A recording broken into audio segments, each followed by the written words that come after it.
पहले दिन ही व्यास जी मंच पर आए और मंच पर आकर के थोड़ी बहुत देर भूमिका बोल के फिर सीधे होना चाहिए नंद घर आनंद भयो जय कन्हैया लाल की, और वहीं से कृष्ण कथा कह करके फिर प्रारंभ करनी चाहिए कथा। ये 3 दिन तक व्यास जी कहां कहां की बात कहते रहते हैं और चौथे दिन आकर के फिर कहते हैं आज नंदोत्सव होगा। पहले दिन से नंदोत्सव से ही कथा शुरू होनी चाहिए। 4 दिन का लंबा समय क्यों लगता है नंदोत्सव होने में? सब लोग इधर देखो, ये बीच बीच में अलार्म बजेंगे, इनको बजने देना। ठाकुर जी आ रहे हैं उसका संकेत है ये।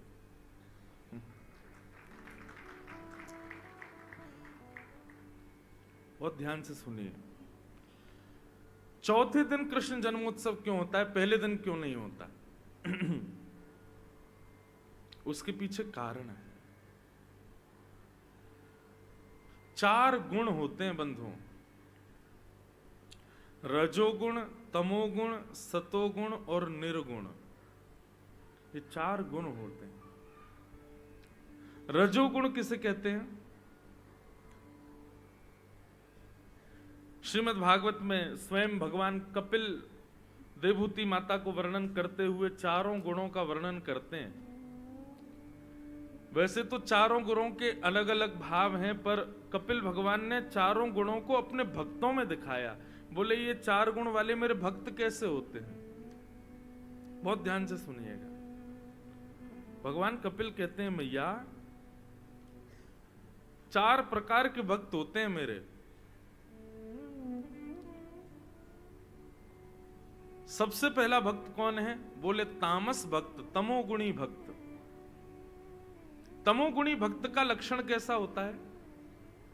ये 4 गुण सुनिएगा और अपने आप से पूछिएगा आप कौन से वाले हो इनमें से, ठीक है?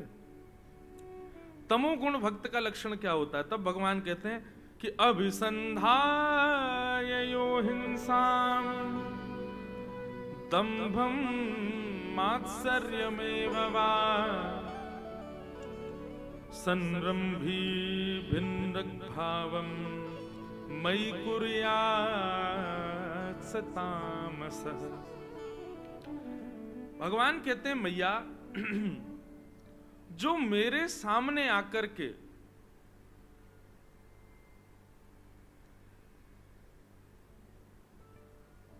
तामसी इच्छा प्रकट करता है। तामसी इच्छा मतलब ठाकुर जी हम तो रोज आपको पुष्प अर्पित करते हैं, रोज 108 तुलसी चढ़ाते हैं, लेकिन कृपा हमारे पड़ोसी पे ज्यादा कर रहे हो आप।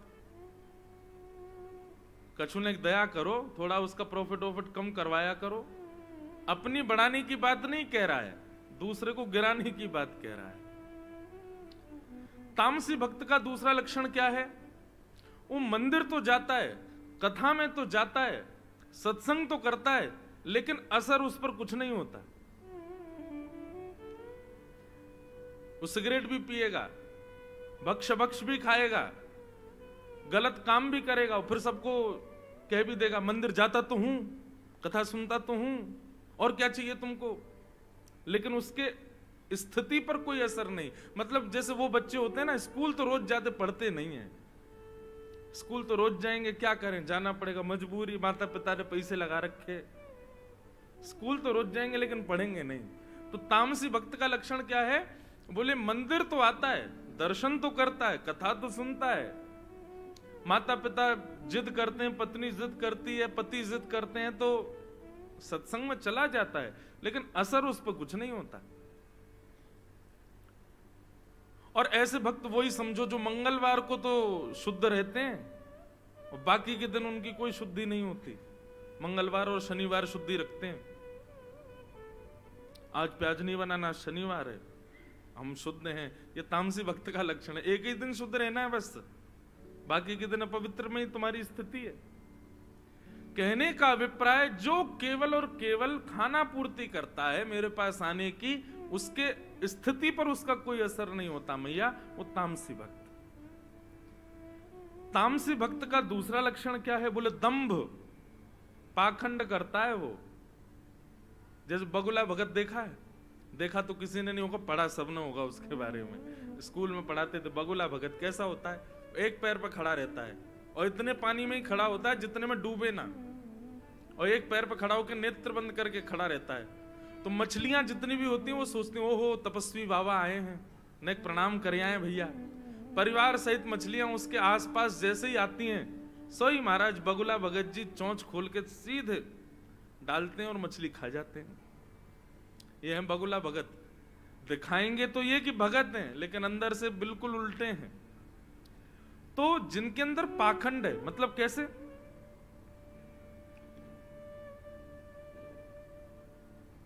सब उल्टे सीधे काम कर रहे हैं, लेकिन पता चल जाए कि कोई हम पर दृष्टि रख रहा है, सोई माला जब पिल्ले के बैठ जाएंगे, बोले हम तो माला कर रहे हैं, हम तो ऐसे रहते हैं, हम बहुत पवित्रता रखते हैं, हम बहुत शुद्धता से रहते हैं। मतलब केवल दूसरों को दिखाने के लिए भक्ति का भाव रखते हैं। मैया यह तामसी भक्त का दूसरा लक्षण। तो हिंसा, दंभ और तीसरा मात्सर्य। मात्सर्य मैंने पहले दिन बताया था ना, दूसरे के सुख से दुखी रहते हैं और उन्हीं की शिकायत में ही ठाकुर जी के पास जाते हैं। मैया ये लक्षण जिसमें हैं वो तामसी भक्त है।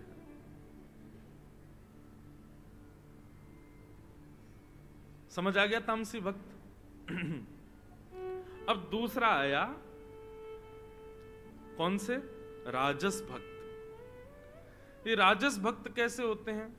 अच्छा, ये मैं भक्तों के बारे में बता रहा हूं। सामान्य लोग तो और गए गुजरे होते हैं, जो भक्त नहीं होते वो राजस, तामस और सात्विक तो बहुत बुरे होते हैं। ये तो मैं भक्तों के बारे में बता रहा हूं। राजस कैसे होते हैं? तब भगवान कपिल कहते हैं कि विषयान भिसंधाय यश ऐश्वर्यमेव वा अर्चादावर्चयेद्यो मां पृथक भावस राजस। विषयान भिसंधाय, वो अकारण मेरे पास कभी नहीं आता। ध्यान से सुनिए, राजस भक्त के लिए ठाकुर जी कह रहे हैं वो अकारण मेरे पास कभी नहीं आता। जब भी आएगा कोई कारण जरूर होता है। जैसे अपने मां से, अपने पिता से आप कारण से प्रेम करते हो तो आप सदपुत्र नहीं कहलाओगे। अकारण प्रेम करे वही, अच्छा प्रेम होता ही अकारण है। कारण से जो किया जाए वो प्यार हो सकता है, प्रेम नहीं है। आप पूछो आप हमसे कितना प्रेम करते हो, उसके पीछे कोई गिनती है या कोई कारण है तो वो प्रेम नहीं है। प्रेम तो अकारण होता है। ठाकुर जी कह रहे हैं राजस भक्त कैसा होता है? वो कारण से ही मेरे पास आएगा, कोई ना कोई दुविधा में जरूर है तभी आएगा। और ऐसे भक्तों को मैं मंदिर के द्वार से पहचान जाता हूं, अच्छा ये आए हैं, जरूर कोई ना कोई कारण होगा। ऐसे लोग सबके जीवन में होते हैं। वो घर आते हैं तो हम लोग पहले ही सतर्क हो जाते हैं, जरूर कुछ मांगने आए होंगे। ये बिना किसी कारण के तो आ ही नहीं सकते। जैसे बंगला में कहते हैं, बंगाली में अति भोक्ति चोरे लक्षण। जो ज्यादा दिल्लर तुल्लर होता हो, ज्यादा ही नीचे झुकता रहता हो, समझ जाना चोर है, जरूर कोई कामना है इसके भीतर। ऐसे ही ठाकुर जी कहते हैं, बोले कि भैया राजस भक्त जो है ना मैया, ये कारण से ही मेरे पास आता है। और कारण क्या होता है? संसार का विषय। ये केवल विषय मांगने के लिए मेरे पास आता है। यश, ऐश्वर्य, संपत्ति, इन्हीं के ही लिए केवल मेरा चयन करता है। इसको राजस भक्त कहते हैं।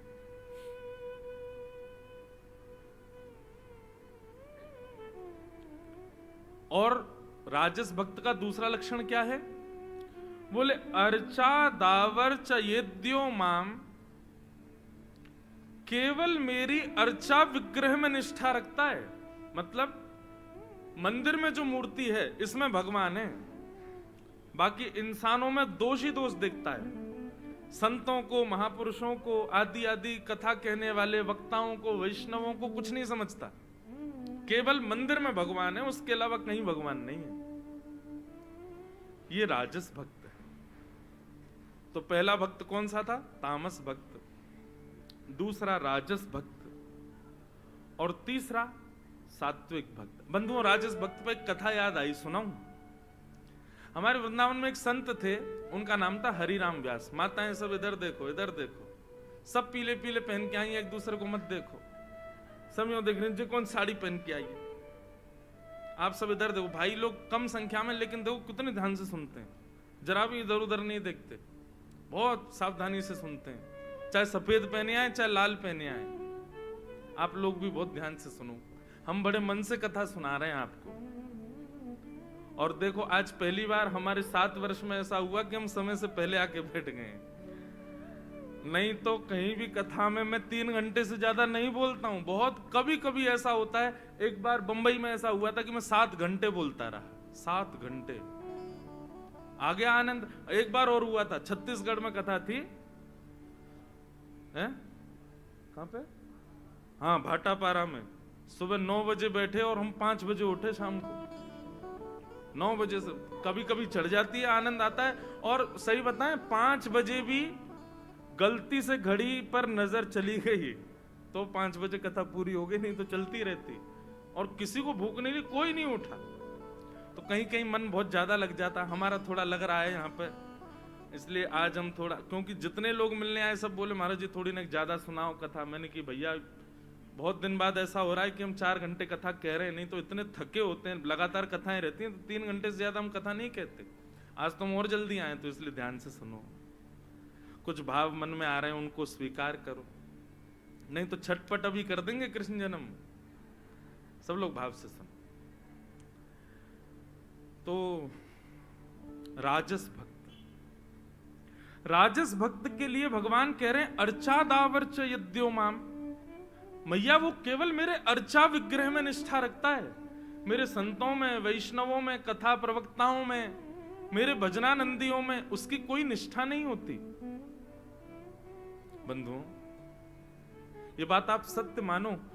आप ठाकुर जी से प्रेम करोगे तो ठाकुर जी के विग्रह से आपको प्रेम होगा, लेकिन ठाकुर जी को जब आपसे प्रेम होगा ना, तो ठाकुर जी के भक्तों से आपका प्रेम बढ़ जाएगा। आपको वैष्णव अच्छे लगने लगे, संत अच्छे लगने लगे, कथा वक्ता वैष्णवों के प्रति आपका अनुराग बढ़ने लग जाए, तो समझ जाना आपको ठाकुर जी नहीं, ठाकुर जी को आप प्रिय हो। और केवल मूर्ति पूजा तक ही सीमित हो तो आपको ही प्रेम है, एक तरफा प्रेम है आपका, ठाकुर जी नहीं करते आपसे प्रेम। तो हमारे वृंदावन में एक संत थे हरिराम व्यास जी। तो हरिराम व्यास जी जो थे वो युगल किशोर जी की सेवा करते थे। हम लोग रात शाम को पद में गाते हैं ना, युगल किशोर को लाड लड़ायो, नवल कुंज ही माए, कुंज निकुंजन कीरज धारे, व्यास युगल यश गाए। ये व्यास जी ही हरिराम व्यास है। तो हरिराम व्यास जी के विषय में आता है कि वो युगल किशोर जी की सेवा करते थे। एक बार एक संत उनके यहां परीक्षा लेने के लिए आए, और संत आए, आकर के हरिराम व्यास जी के यहां बैठ गए। हरिराम व्यास जी ने दंडवत प्रणाम किया, प्रणाम करके कहा भगवान आज्ञा करें, क्या सेवा करूं? संत बोले हमें बहुत जोर की भूख लगी है, 2 दिन से कुछ पाया नहीं है, 2 दिन की यात्रा करके हम वृंदावन आए हैं, स्नान करके सीधे तुम्हारे यहाँ आए हैं, जल्दी ठाकुर जी का प्रसाद हमको पवाओ। हरिराम व्यास जी बोले महाराज जी थोड़ी देर प्रतीक्षा करनी पड़ेगी, क्योंकि युगल किशोर जी का अभी भोग लग रहा है, जब भोग लग जाएगा तब मैं आपको प्रसाद अर्पित कर दूंगा। अब संत तो परीक्षा लेने आए थे, संत तो खड़े हो गए, आग बबूला हो गए, बोले कि मैं 2 दिन से भूखा हूं, कैसा तुम्हारा सेवा का धर्म है? अभी भी मुझसे कह रहे हो कि प्रतीक्षा करो? 2 दिन से भूखा प्यासा मैं, और तुम अभी भी चाहते हो कि मैं प्रतीक्षा करूं? अब हम आप में से कोई होता तो हम उल्टा चढ़ पे, तो बोले भगवान का भोग उठा लाएं क्या, हम पे चिल्ला क्यों रहे हो? लेकिन हरिराम व्यास जी ने क्या कहा, अच्छा भगवान विराजो, भैया सुनो, युगल किशोर जी की थाली बाद में चली जाएगी, पहले संत को खिलाओ, ये भूखे हैं, भूख लगी है, पहले ठाकुर जी को भोग बाद में लग जाएगा, पहले संत को पवा दो। सब लोग आज बोले ठाकुर जी का भोग नहीं लगा, बोले कि अरे ये ठाकुर जी ही हैं, चलते फिरते ठाकुर जी हैं, इनका भोग लगा दो पहले, युगल किशोर जी के लिए दोबारा रसोई बन जाएगी। और महाराज जो थाली मंदिर में जा रही थी वो मंदिर ना ले जाकर के संत के सामने पधरा दी। पाइए भगवान, तो संत ने पहला तो देख लिया, एक गुस्सा तो मैंने किया और ये उसमें पास हो गए। संत ने थाली देखी, हरिराम व्यास जी के मुख पर कोई क्षोभ नहीं, वो अभी भी प्रसन्न थे। संत ने भोग पाना प्रारंभ किया, प्रसाद लेना शुरू किया और हर कवल मुख में लें और मुंह बनाएं, ऐसे करें, मतलब जैसे स्वाद नहीं है भोजन में। और 2-3 कवल पाने के बाद उन्होंने वो थाली खिसका दी। हरिराम व्यास जी बोले, भगवान आपको रुचिकर नहीं लगा? बोले बिल्कुल रुचिकर नहीं लगा मुझको। ये कोई भोजन है? इसमें क्या स्वाद है? ये कोई स्वाद है? अरे भूखा व्यक्ति भी इतना व्याकुल होता है भूख से कि उस समय नमक रोटी भी मिल जाए तो उसको पाले, लेकिन 2 दिन से भूखा में इसको नहीं पा रहा, तो सोचो ये कितना अनुपयोगी बना है। हरिराम व्यास जी तुरंत थाली उठाने लगे, सेवकों से बोले सुनो दूसरी रसोई बना के लाओ और सुंदर तरीके से बनाना। महाराज जी थोड़ी प्रतीक्षा करो, मैं दूसरी रसोई सिद्ध करवा देता हूं, आपको प्रसाद पवा के भेजूंगा। संत को क्रोध आया, बोले कि तुझसे मैं बार बार कह रहा हूं, मुझसे प्रतीक्षा नहीं हो रही, तू बार बार प्रतीक्षा के लिए बोलता है। और थाली उठा करके संत ने हरिराम व्यास जी के मुंह पे ही मार दी, हद पार कर दी सारी। हरिराम व्यास जी के सब सेवकों ने अपने मुट्ठियां बांध ली, बोले इस संत को देख ले हम, ये कैसा संत है, चिल्ला रहा है, फटकार रहा है, जबरदस्ती लड़ रहा है। अरे इसके सामने ठाकुर जी की भोग की थाली रख दी, उसमें भी नमक नहीं है, ये नहीं है, चिल्ला रहा है, और अब तो हद ही हो गई, हमारे गुरुदेव के मुख पर थाली मार दी। हरिराम व्यास जी ने सबको रोका, बोले नहीं कुछ नहीं, छूना नहीं महाराज जी को। हरिराम व्यास जी ने चरणों में प्रणाम किया, बोले मेरे इतने समय का अखंड वृंदावन वास और इतने समय से युगल किशोर जी की सेवा मैं कर रहा था, मैं ठाकुर जी से कभी कभी प्रार्थना करता था कि इन सब सेवा का फल मुझे कब मिलेगा। आज मुझे वो फल मिल गया। कैसे फल मिला?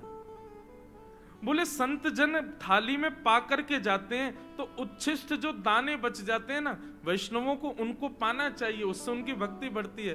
परंतु आपने तो कितनी कृपा की, अनुग्रह किया, आप छोड़ करके नहीं गए, सीधा अपनी प्रसादी का कवल मेरे मुख में ही दे दिया, अपने हाथ से ही दे दिया मेरे मुख में। ये तो मुझ पर आज बहुत बड़ी कृपा हो गई है। ये व्यवहार देख करके बंधुओं, साधु के तो नेत्रों में पानी आ ही गया, मंदिर के भीतर बैठे युगल किशोर जी के नेत्रों में भी जल आ गया। वो इतने प्रसन्न हो गए हरिराम व्यास जी की सेवा से। बंधुओं, अष्ट सखा कहते हैं, गिरधर जब अपनों करी जाने, ठाकुर जी ने मुझको स्वीकार कर लिया, ये कब जानो? बोले ताको मन भक्तन की सेवा, संत चरण रज सदा लुभाने। बोले जिसका मन भक्तों की सेवा में, संतों की सेवा में, वैष्णवों की सेवा में बहुत लगे, ठाकुर जी से भी ज्यादा लगे, समझो ठाकुर जी को उसने स्वीकार कर, उसको ठाकुर जी ने स्वीकार कर लिया। इसलिए भैया वैष्णव संत जन और साधु महात्माओं से खूब स्नेह करो, उनके प्रति रुचि बढ़ाओ। तामस भक्त, राजस भक्त और तीसरा भक्त आया सात्विक भक्त। सात्विक भक्त का लक्षण क्या है? तब कहते हैं कि कर्म निर्हारम उद्देश्य परस्मिन् वा तदर्पणम् यज्ञे द्रष्टव्यमिति पृथक् भाव सात्विकः। सात्विक भक्त का लक्षण क्या है? बोले कर्म निर्हारम उद्देश्य परस्मिन् वा तदर्पणम्, अपने प्रत्येक कर्म को करने के बाद सफलताएं मुझको अर्पित कर देता है। कुछ भी प्राप्त हो जीवन में, कितनी भी श्रेष्ठताएं मिले, उसमें अपना बल ना जान करके ठाकुर जी की कृपा को प्रधान मानता है। तदर्पणम, इस प्रकार अपने संपूर्ण जीवन को जो मेरे चरणों में अर्पित करता है, परंतु बार बार प्रार्थना करता है कि भगवान अपनी कृपा बनाए रखना, मतलब कहीं ना कहीं कृपा की कामना करता है, अन्य कोई भाव की कामना नहीं करता। प्रभु दुख दो सुख दो ये सब भावना उसकी नहीं है, बस आप अपनी कृपा बनाए रखो। बंधुओं, कृपा की कामना करना भी एक प्रकार की कामना युक्त भक्ति है, एक प्रकार की कामना युक्त भक्ति। कामना युक्त भक्ति का मतलब क्या हुआ? ठाकुर जी के प्रति आपकी निष्काम भाव नहीं है। निष्काम भाव होगा तो कृपा की भी कामना नहीं होगी, लेकिन कृपा की भी कामना है तो इसका मतलब यह भी कामना युक्त भक्ति है। ठाकुर जी कहते हैं ये सात्विक भक्त है, हर स्थिति को करने के बाद सबका फल मुझे अर्पित करता है, परंतु मुझसे फिर भी कहता है भगवान सुख दो चाहे दुख दो, अपनी कृपा बनाए रखना, यह भाव रखता है। ये तीन भक्त हैं, तामस, राजस और सात्विक। तो चौथे दिन कृष्ण जन्म क्यों होता है, इस विषय को हम बोल रहे थे। पहले दिन की जब आप कथा सुनते हैं तो निश्चित है पहले दिन की कथा सुनने से हमारे हृदय में यदि तामसिकता होगी तो वो नष्ट हो जाती है। दूसरे दिन की जब हम कथा सुनते हैं तो हमारे हृदय में जो राजस भाव होगा वह नष्ट हो जाता है, और तीसरे दिन की जब हम कथा सुनते हैं तो हमारे हृदय में सात्विक भाव जो होता है वह भी नष्ट हो जाता है। अब जब तामस, सात्विक और राजस तीनों नष्ट हो जाते हैं तो फिर क्या बचा? निर्गुण। निर्गुण ये चौथा प्रकार है। निर्गुण का मतलब क्या है? हमारे ब्रज की गोपियों का जो भाव, आहा, मन ना रहे 10-20, एक हथों सौ गयो श्याम संग, को आराधे को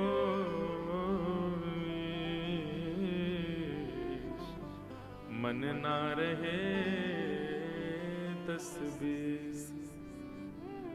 उद्धव जी ब्रजवासियों को समझाने के लिए गए कि कृष्ण को भूल जाओ, वो परमात्मा है, वो साक्षात भगवान है, उनको भूल जाइए आप। तब ब्रज की गोपियां कहती हैं अच्छा उसको भूल के क्या करें? बोले संसार के अपने पतियों को स्वीकार करो। गोपियां कहती हैं उद्धव हमारे पास 10-20 मन नहीं है, एक इसको दे दिया, एक उसको दे दिया, एक इसको दे दिया, एक बगल वाले को दे दिया, एक ही मन है हमारे पास, और वो मन भी हमने श्री कृष्ण को दे दिया। अब उनको दे दिया, उसके अलावा हम किसी को नहीं दे सकते। मन ना रहे 10-20।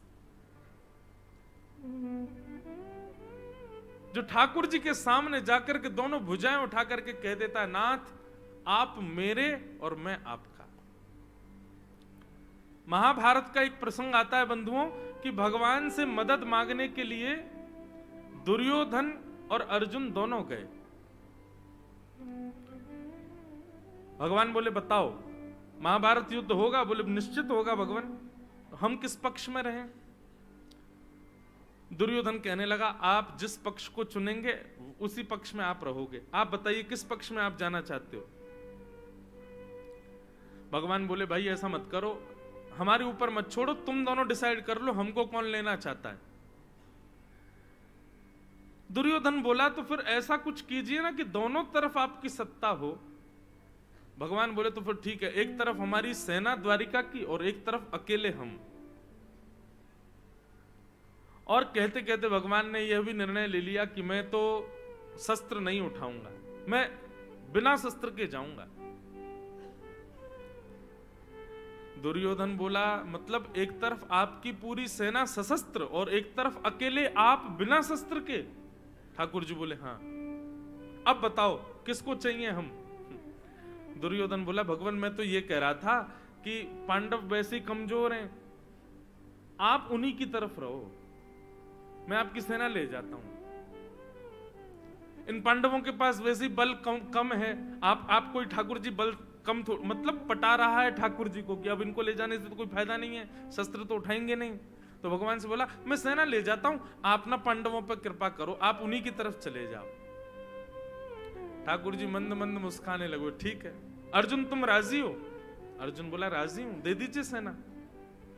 सेना लेकर के दुर्योधन जब चला गया, भगवान अर्जुन से बोले अर्जुन तू मेरी चतुराई समझता क्यों नहीं है? ये निर्णय मैंने तेरे लिए लिया था कि तू सेना मांग लेना और मैं कौरवों की तरफ चला जाऊंगा, अकेला रहूंगा, बिना शस्त्र के रहूंगा, कम से कम युद्ध में बराबर ही तो कर पाओगे तुम लोग।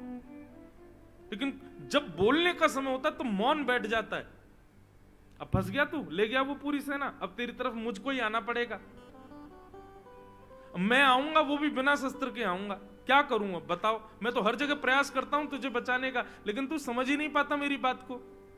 बंधुओं एक बात कहें, श्री कृष्ण के यदि आप भक्त बने हो तो एक चीज तो आप समझ लेना, पूरी जीवन आपकी पहेली बन जाएगी, सुलझाते रहो। ठाकुर जी कह रहे हैं अर्जुन से कि मैं तेरा भला सोच के कह रहा था कि तू सेना मांग लेता। अर्जुन बोला सुनिए, पहली बात तो ये मैं आपसे कुछ मांगने नहीं आया था यहां पर द्वारिका, दुर्योधन आया था मांगने, मैं मांगने नहीं आया था। मैं आपसे कुछ मांगने नहीं आया था। भगवान बोले हम कुछ दे थोड़ी रहे, हम तो खुद को दे रहे हैं।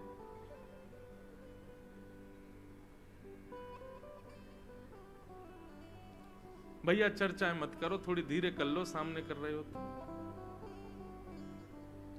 क्या कह रहे थे हम? भूल गया मैं, कहां चल रही थी कथा? हाँ कहां पे? हाँ तो भगवान कहते हैं अर्जुन तेरे लिए व्यवस्था की थी। अर्जुन बोला कि मैं आपसे कुछ मांगने नहीं आया था, और भगवान मैं आपको भी मांगने नहीं आया था। भगवान बोले तो फिर क्यों आए थे? अर्जुन ने नतमस्तक होकर के अपने हाथ ठाकुर जी के हाथ में रख दिए और कहने लगा मैं तो खुद को देने आया था भगवान। महाभारत का युद्ध सामने आ गया है, मैं आपसे कुछ मांग ले जाऊं, आपको मांग ले जाऊं तो मैं चूक करूंगा। मैं तो खुद को देने आया हूं, मुझे कुछ नहीं पता मुझे क्या करना है, आप बताओ, आप जो निर्देश करोगे करिष्ये वचनम तव। इसको कहते हैं निर्गुण भक्ति। मेरा कोई बल नहीं है। अभी वृंदावन में कथा चल रही थी तो वहां एक भाव आया कथा कहते कहते कि निर्गुण भक्ति किसको कहते हैं कि जैसे ये पटका जो हमने पहना है, इसको चाहे मैं गले में डाल लूं, इसको चाहे मैं सिर पे बांध लूं, इसको चाहे मैं कमर से बांध लूं, इसको चाहे मैं किसी और को पहना दूं, इसकी खुद की कोई इच्छा नहीं है, ये वही करेगा जो मैं चाहूंगा। इसे कहते हैं निर्गुण भक्ति। अपनी कोई इच्छा ठाकुर जी के सामने प्रकट नहीं। ऐसी निर्गुण भक्ति 3 दिन की कथा सुनने से सात्विक, राजस और तामस तीनों भक्ति जब समाप्त होती है, निर्गुण भक्ति जब प्रकट होती है, तब कृष्ण का जन्मोत्सव होता है। इसलिए चौथे दिन कृष्ण जन्म। और माफ कीजिए, यदि अभी निर्गुणता नहीं आई है तो आप नाचोगे तो सही, उत्सव तो मनाओगे, सज धज के तो आओगे, लेकिन कृष्ण हृदय में प्रकट नहीं हो पाएंगे। समझ में आई बात? इसलिए चौथे दिन कृष्ण जन्म होता है, ताकि इन 4 दिनों में सात्विक, राजस, तामस तीनों समाप्त हो जाएं और निर्गुण भक्ति प्रकट हो जाए। और निर्गुणता जब प्रकट होगी तभी कृष्ण का अवतरण होगा, तब कृष्ण का प्रादुर्भाव होगा। तो इसलिए भैया आज चौथा दिन है, आज कृष्ण जन्म है। निर्गुणता जीवन में लानी बड़ी आवश्यक है। निर्गुण या तो पांडव थे या फिर ब्रजवासी थे, जो भी कृष्ण के सन्निकट थे वो सब निर्गुण थे। निर्गुणता बहुत आवश्यक। कथा क्रम में हम लोग प्रवेश करें। परीक्षित जी महाराज सुखदेव जी के सामने बैठे हैं। 7 दिन में मरने का श्राप लगा है और सुखदेव जी कहते हैं, परीक्षित तुमने जो प्रश्न किया है ये तुमने अपने लिए नहीं किया। करतो लोक हितम नृप, तुमने ये प्रश्न संसार के लोगों के लिए किया है, क्योंकि 7 दिन में मरने का श्राप तुमको नहीं है, इस विश्व में प्रकट होने वाले, जन्म लेने वाले हर व्यक्ति को 7 दिन में मरने का श्राप है। वो 7 ही दिन में मरेगा। लेकिन तुम्हारे पास योग्यता ये कि तुमको पता है कि अभी 7 दिन हैं। हमको तो ये भी नहीं पता कि अगला क्षण है कि नहीं हमारे पास। मैं ऐसा कह दूं तो कोई अतिशयोक्ति नहीं। परीक्षित को 7 दिन में मरने का श्राप है और हमको हर क्षण में मरने का श्राप है। हम कभी भी मर सकते हैं। शमशान जब जाते हैं ना तो वहां झुंड बन जाते हैं लोगों के, 4 एक तरफ, 5 एक तरफ, 10 एक तरफ, और सब आपस में चर्चा क्या करते हैं। कोई बताएगा कल तो मेरे संग घूमने गए थे, वहां पर जाकर के ये कर रहे थे। अरे तेरे संग घूमने गए, फिर रात में आके मेरे यहाँ तो छोले चावल खाए थे इन्होंने। पत्नी से बोल के कि भाभी जी कल भी आऊंगा। मतलब ऐसी बातें करेंगे कि सबको आश्चर्य हो कि भाई कल तक तो कुछ पता ही नहीं था। बोले भाई तेरे यहाँ तो छोले चावल खाए, रात में घर तो फिर मेरे साथ गए थे, सुबह के लिए मुझे बोले 5 बजे आ जाना, नदी किनारे घूमने चलेंगे। मैं 5 बजे गया तो भाभी जी रो रही थी, घर जाके देखा तो पधार गए। क्या भरोसा है इस जिंदगी का, साथ देती नहीं ये किसी का, साथ देती नहीं ये किसी का, क्या भरोसा है इस जिंदगी का। परीक्षित तो फिर भी बहुत अच्छे हैं कि 7 दिन उनको पता तो है। हमको तो हर क्षण में मरने का श्राप लगा हुआ है, कभी भी हमारा अंत हो सकता है। इसलिए परीक्षित ने हमारे और आप सबके लिए पूछा कि जिनकी मृत्यु कभी भी हो सकती है वो ऐसा क्या करें कि मृत्यु हो तो उससे पहले भगवत प्राप्ति उनको हो जाए। कृपा कर मुझे ये बता। परीक्षित के प्रश्न को सुनकर के सुखदेव जी महाराज ने परीक्षित को पहले तो मुक्ति का भाव बताया और मुक्ति से उनको भक्ति की ओर डाइवर्ट किया कि मुक्ति की कामना मत करो परीक्षित, मुक्ति तो मृत्यु के अंतिम क्षण से भी पहले मिल सकती है। यदि प्राण निकल रहे हो किसी व्यक्ति के, बंधुओं मुक्ति के विषय में क्या लिखा है पता है?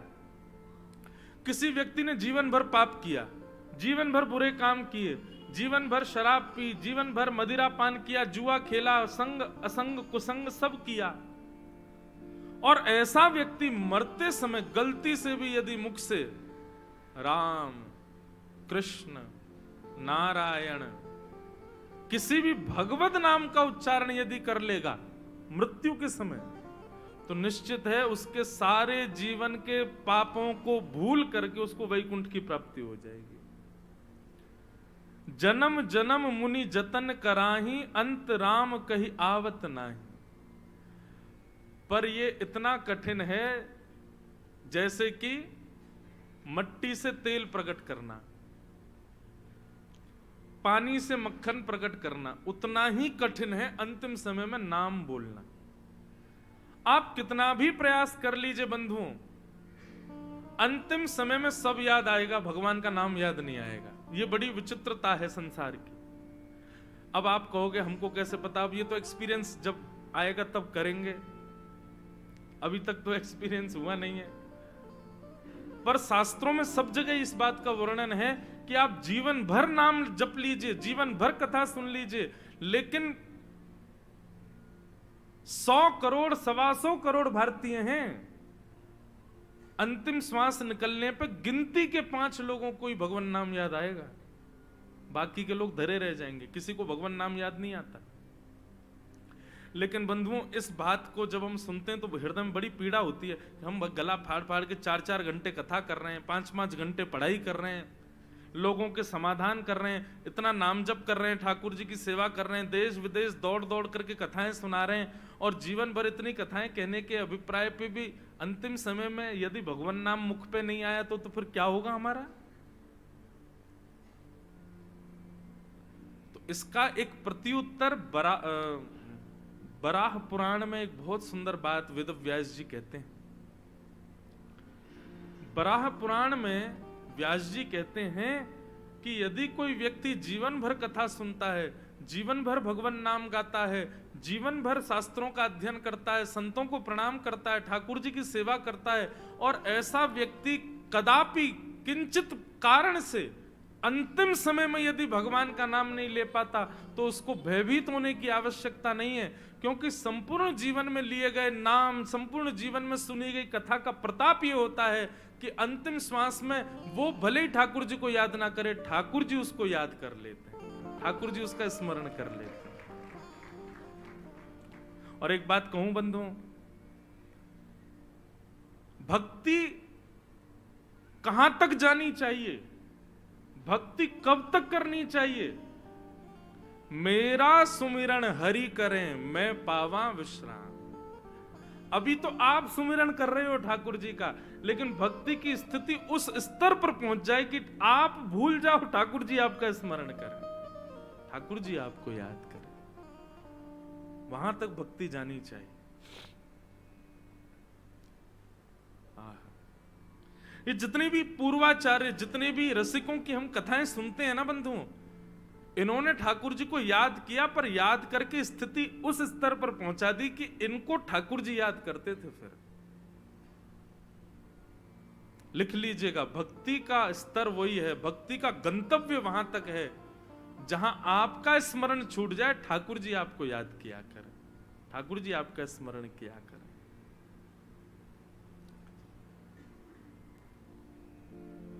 तो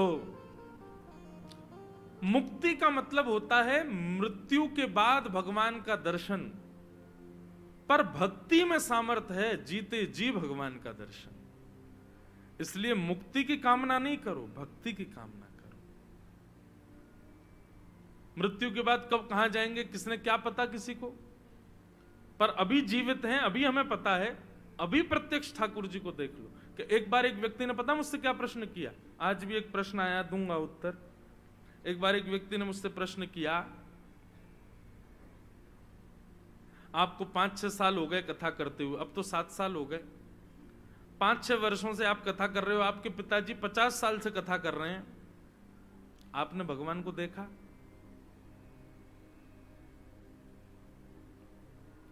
आप दुनिया को बताते हो, आपने देखा?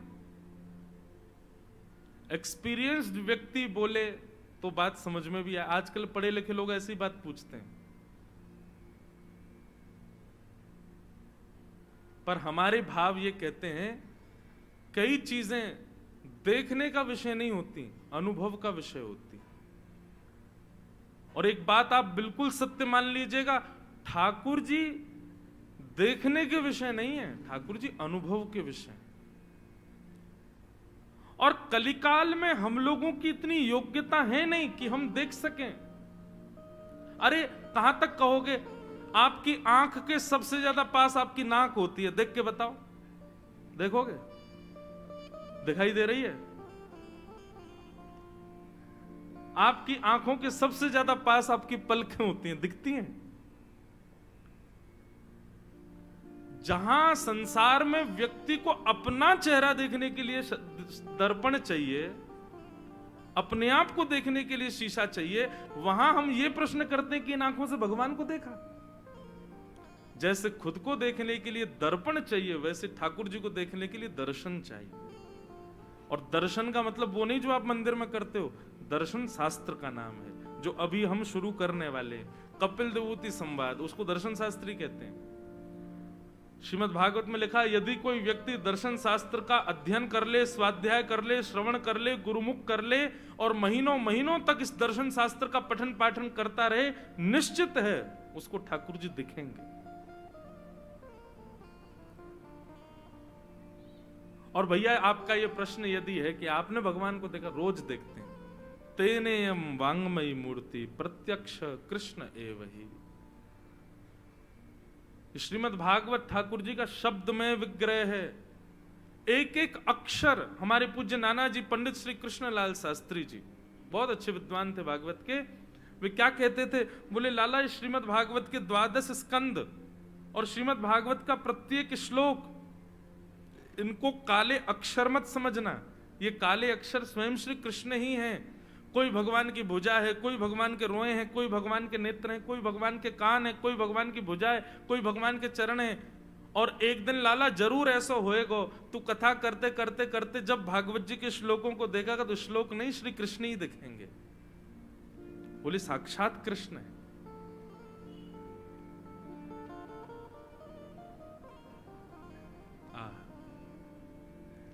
श्री कृष्ण। तो सुखदेव जी महाराज परीक्षित से कहते हैं, परीक्षित अब मैं तुम्हें भागवत की मधुर कथा और उसमें आने वाले चरित्रों को सुनाता हूं।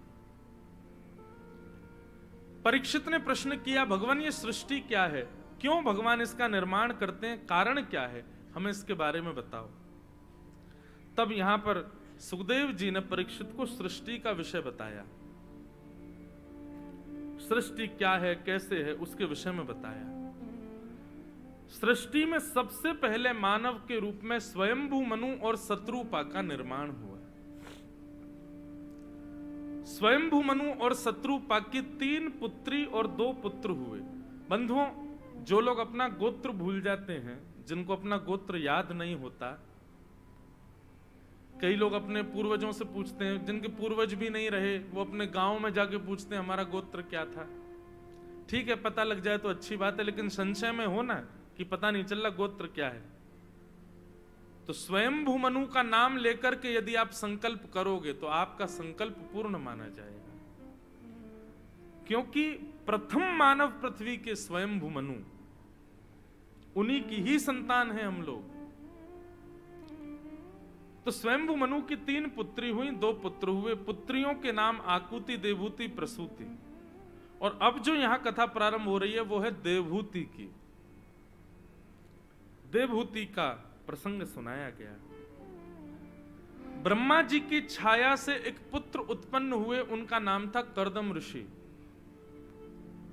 और कर्दम ऋषि ने 1000 वर्ष तक भगवान की तपस्या की।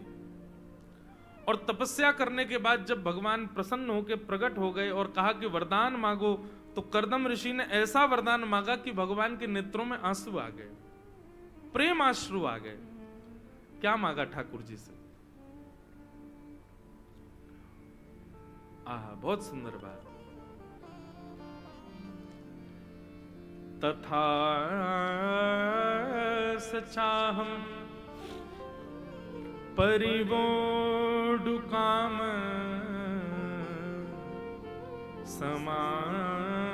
समानशीला ग्रहमेधुधेनुम उपेयवान मूलमशेषमूलम दुराशय कामदुदांग्रिपश्य। बहुत सावधानी से सुनिएगा। कर्दम ऋषि वरदान मांग रहे हैं। ठाकुर जी कहते हैं वरदान मांगो, क्या चाहिए? कर्दम ऋषि बोले जो मांगूंगा सो दोगे। बोले देने के लिए ही आए, मांगो तो सही, क्या चाहिए? कर्दम ऋषि बोले भगवान, मैं आपसे जितना प्रेम करता हूं, मैं आपकी जितनी भक्ति करता हूं, मैं आपसे जितना स्नेह करता हूं, मैं आपके ध्यान में जितना रहता हूं, मुझसे भी दुगना आपसे प्रेम करने वाली, आपका स्नेह करने वाली, आपकी सेवा करने वाली एक कन्या से मेरा ब्याह हो जाए, ऐसी कृपा कर दो। ठाकुर जी बोले सुनाई नहीं दिया, दोबारा बोलना। बोले कि मैं जितना आपसे प्रेम करता हूं, मैं आपकी जितनी भक्ति करता हूं, मैं जितनी सेवा करता हूं, मुझसे भी दुगना दुगना आपसे प्रेम, आपकी भक्ति, आपकी सेवा करने वाली एक सुंदर पत्नी मिले, उससे मेरा ब्याह हो जाए। ठाकुर जी के नेत्रों में प्रेमाश्रु आ गए। बोले वाह कर्दम। बंधुओं, आजकल पता क्या हुआ है, मैं इस विषय को जरूर बोलता हूं कथा में, और युवा बालकों से प्रार्थना करता हूं, और उन युवा बालकों से जो युवा बालक ठाकुर जी के भक्त हैं, गले में कंठी माला पहनते हैं, तिलक लगाते हैं, कथा सुनते हैं, गुरु मंत्र का जाप करते हैं, वृंदावन जाते हैं, गोवर्धन की परिक्रमा लगाते हैं। ऐसे वैष्णव युवाओं के माता पिता आजकल बड़े डरे हुए हैं। क्यों? बोले हमारे बच्चे में तो वैष्णवता आ गई, अब इसको वैष्णव परिवार मिलेगा कि नहीं। ये तो भक्त है, ये तो कथा सुनता है, ये तो सब करता है, पर ऐसी इसकी पत्नी आएगी कि नहीं, या इसका ऐसा पति आएगा कि नहीं, इस बात से बड़े चिंतित हैं। एक जगह तो मेरी कथा थी, तो वहां माता जी मुझको क्या बोली, महाराज जी आप ना कथाओं में ज्यादा अच्छी बातें मत किया करो। मैंने क्यों? बोले बच्चे सुनते हैं, फॉलो करते हैं। मैंने तो इसमें बुराई क्या है? अरे हमारे घर के बच्चे भक्त वैष्णव होते जा रहे हैं। मैंने तो इतनी घबरा क्यों रही हो, खाने पीने वाले तो नहीं हो रहे? नहीं महाराज, आजकल ऐसे फिर नहीं मिले इनको जीवन साथी, तो फिर ये लोग इसी बात से दुखी रहेंगे कि हम वैष्णव हैं और ये बिल्कुल नहीं है। मैंने कहा अच्छा, तो आप अपने बच्चों को बढ़िया खिलाया पिलाया करो, सब जो खान पान होना चाहिए कराया करो, क्यों आजकल ऐसे बच्चे मिलेंगे। कितनी बड़ी विडंबना की बात है कि आजकल चिंता ये इस बात की भी बढ़ गई है कि हमारे बच्चे वैष्णव हो गए तो उनको वैष्णव परिवार नहीं मिलेगा, वैष्णव जीवन साथी नहीं मिलेगा। बहुत विचित्र है भैया संसार। लेकिन हमारी एक बात मानिएगा,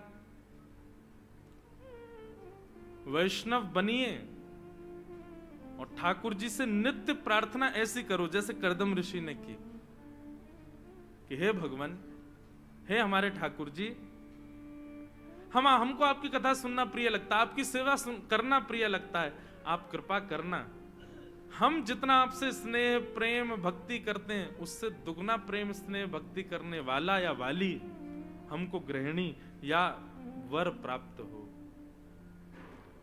उसके पीछे कारण केवल इतना ही है ठाकुर जी, ताकि आपकी भक्ति हम और अच्छे से कर सकें। कहीं विपरीत स्थिति का मिल गया तो कहीं आपकी भक्ति में लेश ना हो जाए। लेकिन बंधु एक बात कहूं, अनुकूल जीवन साथी मिले तो भगवान की कृपा, लेकिन प्रतिकूल मिल जाए तो डबल कृपा है। आप कहोगे क्या बात कर रहे हो महाराज जी?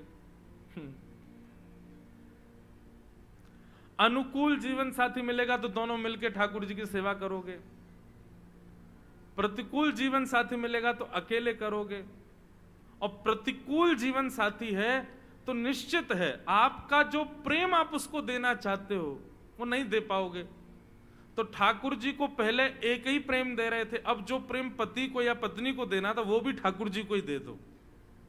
इसलिए प्रतिकूल मिले तो और अच्छा है।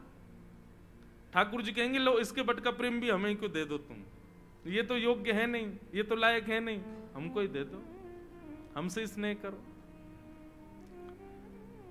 अनुकूल जीवन संगी हो तो कृपा है, और प्रतिकूल हो और कृपा है। लेकिन कर्दम ऋषि का यह भाव अति अद्भुत है। ठाकुर जी से कह रहे हैं मुझसे ज्यादा प्रेम भक्ति करने वाली मुझको एक पत्नी प्राप्त हो जाए। ठाकुर जी इतने प्रसन्न हो गए, प्रसन्न होकर के भगवान ने कर्दम ऋषि से कहा, कर्दम ऋषि अब तुम बस प्रतीक्षा करो, 3 दिन में पृथ्वी के प्रथम मानव स्वयंभू मनु अपनी बेटी देवहूति को लेकर के आएंगे और उससे तुम्हारा ब्याह होगा। वो मेरी भक्त है और तुमसे भी ऊंची स्थिति की भक्त है, उससे तुम्हारा ब्याह होगा। कर्दम ऋषि बोले धन्यवाद धन्यवाद, जय जय, बड़ी कृपा, बस इसी के लिए 1000 वर्षों से तपस्या पे बैठा था मैं। भगवान को इतनी प्रसन्नता हो रही थी कि ठाकुर जी बोले सुनो सुनो सुनो, हमारी बात सुनो, हम एक वरदान और देना चाहते हैं।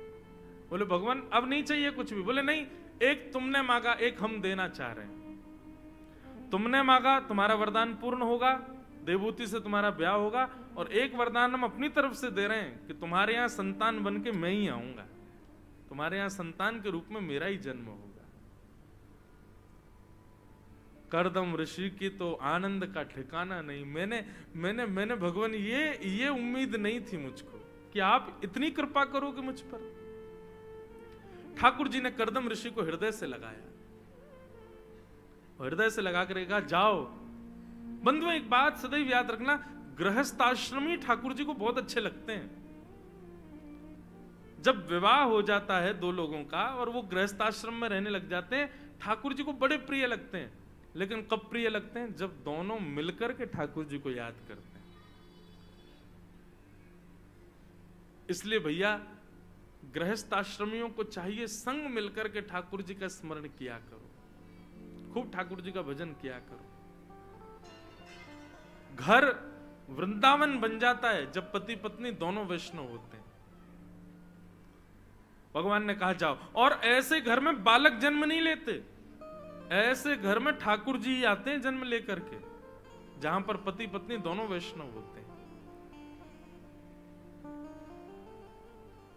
कर्दम ऋषि का विवाह देवहूति जी के साथ में हुआ।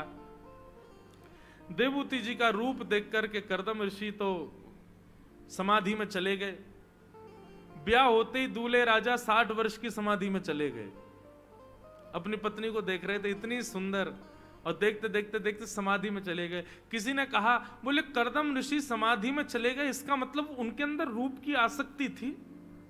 नहीं, ऋषि हैं वो किस लिए समाधि में गए? एक वैष्णव हमारे वृंदावन में कथाकार कह रहे थे कि कर्दम ऋषि ने विचार किया, ये सामान्य सी स्त्री इतनी सुंदर है, तो ऐसी सुंदरताओं की सिंधु भगवान के पास है, वो सिंधु कितनी सुंदर होगी, और उस सिंधु के अधिष्ठाता श्री कृष्ण कितने सुंदर होंगे, और वो श्री कृष्ण जिन किशोरी जी के रूप लावण्य पर सदा मोहित रहते हैं, वो श्यामा जी हमारी राधा रानी कितनी सुंदर होंगी। इस विचार में, इस चिंतन में कर्दम ऋषि समाधिस्थ हो गए और 60 वर्ष की समाधि लगी। 60 वर्ष बाद जब कर्दम ऋषि के नेत्र खुले तो सामने वयोवृद्ध माता बैठी थी, बिना दांत वाली अम्मा बैठी थी सामने।